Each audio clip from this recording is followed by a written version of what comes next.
साथियों नमस्कार, भारत चक्र न्यूज में आपका स्वागत है। मैं हूं आपके साथ राजेश शर्मा। साथियों, उत्तर प्रदेश में इस समय एक साथ जाति और सांप्रदायिक मुद्दे को हवा मिल रही है।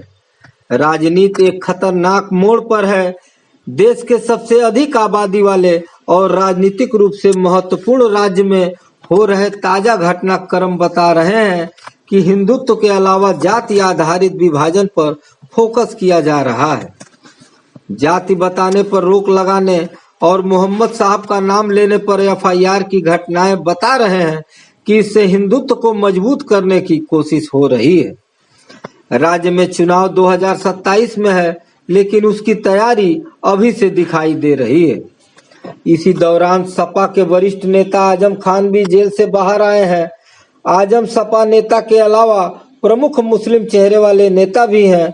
आजम का अगला फैसला बताएगा कि चुनाव 2027 में वो खुद का इस्तेमाल किस तरह से कराना चाहेंगे। जाति आधारित रैलियों पर प्रतिबंध, प्रगतिशील कदम या राजनीतिक चाल। 21 सितंबर को उत्तर प्रदेश सरकार ने एक 10 सूत्री निर्देश जारी किया, जिसमें जाति आधारित राजनीतिक रैलियों पर पूर्ण रूप से प्रतिबंध लगाया गया। इसके अलावा वाहनों, साइन बोर्डों पर जाति के नाम प्रदर्शित करने तथा पुलिस रिकॉर्ड में जाति का उल्लेख करने पर रोक लगा दी गई। सरकार का दावा है यह कदम जाति आधारित भेदभाव को समाप्त करने के उद्देश्य से उठाया गया है, जो इलाहाबाद हाई कोर्ट के 16 सितंबर के फैसले पर आधारित है। हालांकि हाई कोर्ट का फैसला जाति भेदभाव से जुड़ा मामला नहीं था। यह एक शराब तस्करी के आरोपी की याचिका पर आया था, जिसमें आरोपी ने अपने खिलाफ दर्ज मुकदमे को रद्द करने की मांग की थी।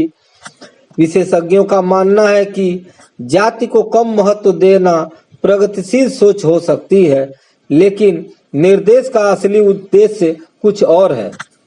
इसमें जाति आधारित राजनीतिक रैलियों पर प्रतिबंध लगाते हुए कहा गया है कि ये सामाजिक संघर्ष को बढ़ावा देती है और सार्वजनिक व्यवस्था तथा राष्ट्रीय एकता के लिए खतरा है। विपक्षी दल इसे भाजपा की जातिगत राजनीति को दबाने की साजिश बता रहे हैं, खासकर 2027 के विधानसभा चुनाव से पहले।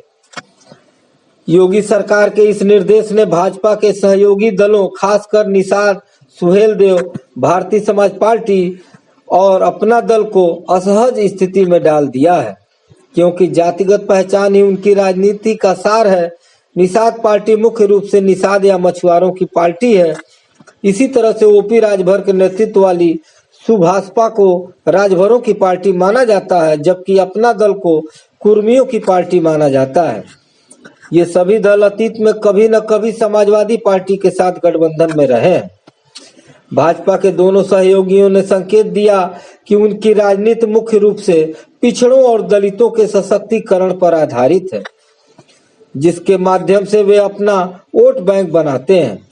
जाति आधारित दोनों दलों के नेताओं ने यह भी कहा कि उत्तर प्रदेश में 2022 के विधानसभा चुनाव से पहले भाजपा ने हर जाति के प्रमुख चेहरों तक पहुंचने के लिए कई जाति आधारित बैठकें और सम्मेलन किए थे। उनका मानना है कि 2024 के चुनाव से पहले कुछ जातियों का एकजुट होना एनडीए के जातिगत गणित को बिगाड़ देगा।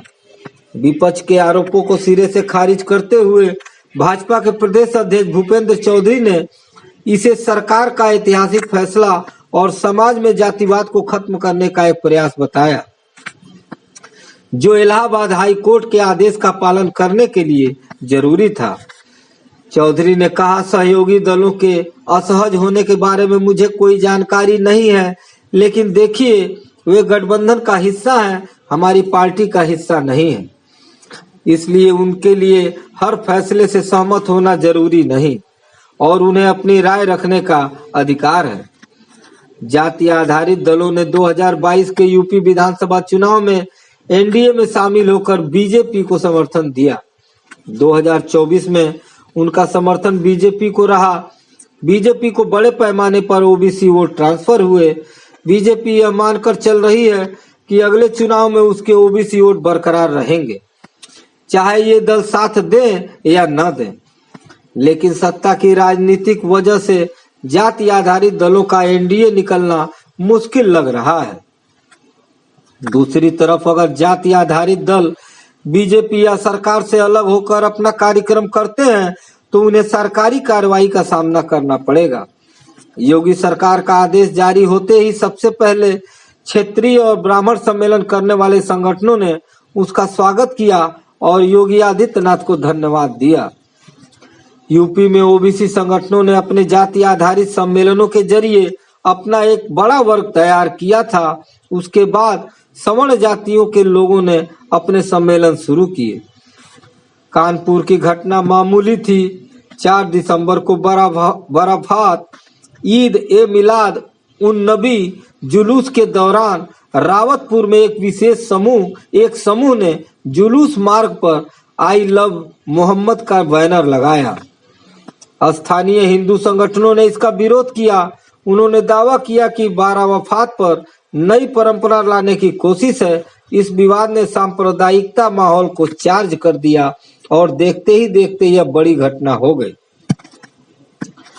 पूरे यूपी में आई लव मोहम्मद के बैनर लेकर प्रदर्शन हो रहे हैं। इसका दायरा अब पूरे देश में फैल गया है। विदेशों में भी प्रतिक्रिया हो रही है। कानपुर में पुलिस का हस्तक्षेप काफी कुछ बता रहा है। डीसीपी दिनेश त्रिपाठी के अनुसार धार्मिक जुलूसों में नई रिवायतें लाने पर सरकारी नियम प्रतिबंध लगाते हैं, लेकिन मामला इस तरह नहीं है जो डीसीपी बता रहे हैं। स्थानीय मीडिया ने इसकी रिपोर्टिंग की है, जिसमें कहा गया है कि आई लव मोहम्मद बैनर फाड़ा गया। इसके जवाब में मुस्लिम युवकों ने प्रदर्शन किया। दूसरे पक्ष ने आरोप लगाया कि मुस्लिम युवकों ने उनके धार्मिक बैनर फाड़े हैं। पुलिस ने बैनर फाड़ने वाले मुस्लिम युवकों पर एफआईआर दर्ज की और कुछ की गिरफ्तारियां भी की। इसके बाद उन्नाव में ऐसी घटना एक दिन पहले दोहराई गई। लखनऊ में विधानसभा के सामने प्रदर्शन हुआ। अब तक यूपी के 1 दर्जन से ज्यादा शहरों में आई लव मोहम्मद का नारा लगाने और पोस्टर लेकर प्रदर्शन करने पर एफआईआर दर्ज हो चुकी है। इसकी आंच अब उत्तराखंड, बिहार, गुजरात, महाराष्ट्र आदि में भी पहुंच रही है। एआईएमआईएम प्रमुख असदुद्दीन ओवैसी ने 15 सितंबर को एक्स पर एक पोस्ट में शेयर करके कहा, आई लव मोहम्मद कहना अपराध नहीं है। उन्होंने कानपुर पुलिस को टैग करते हुए कार्रवाई की निंदा की। राजनीतिक विश्लेषकों का कहना है कि योगी सरकार एक साथ जाति और सांप्रदायिक कार्ड खेलकर विपक्ष को कमजोर करने की कोशिश कर रही है। यूपी के पूर्व आईएएस अधिकारी विजय शंकर पांडे ने जोर देकर कहा, यह हताशा से उपजा कदम है, क्योंकि आर्थिक और विकास के मोर्चे पर सरकार नाकाम रही है। पांडे ने कहा, योगी सरकार 2017 से सत्ता में आने के बाद सभी मोर्चों पर विफल रही है। जाति और धर्म को भड़काकर यह सरकार अपनी हताशा को छिपाने की कोशिश कर रही है। हिंदुत्व काम नहीं कर रहा, इसलिए कोई भी उकसावा जायज है। समाजवादी पार्टी के नेता अखिलेश यादव ने भी भाजपा पर निशाना साधा और इसे गैंगवार जैसी राजनीति बताया। सवाल यह है कि क्या यह दोहरी रणनीति 2027 के चुनाव में भाजपा को फायदा पहुंचाएगी या उत्तर प्रदेश को और गहरा विभाजन देगी। राजनीतिक गलियारों में बहस तेज हो चुकी है और आने वाले दिनों में और तनाव बढ़ने की आशंका है। साथियों, आज की खबरों में बस इतना ही। कल फिर मिलते हैं देश दुनिया की बड़ी खबरों के साथ। आप देखते रहिए भारत चक्र न्यूज। नमस्कार, जय हिंद।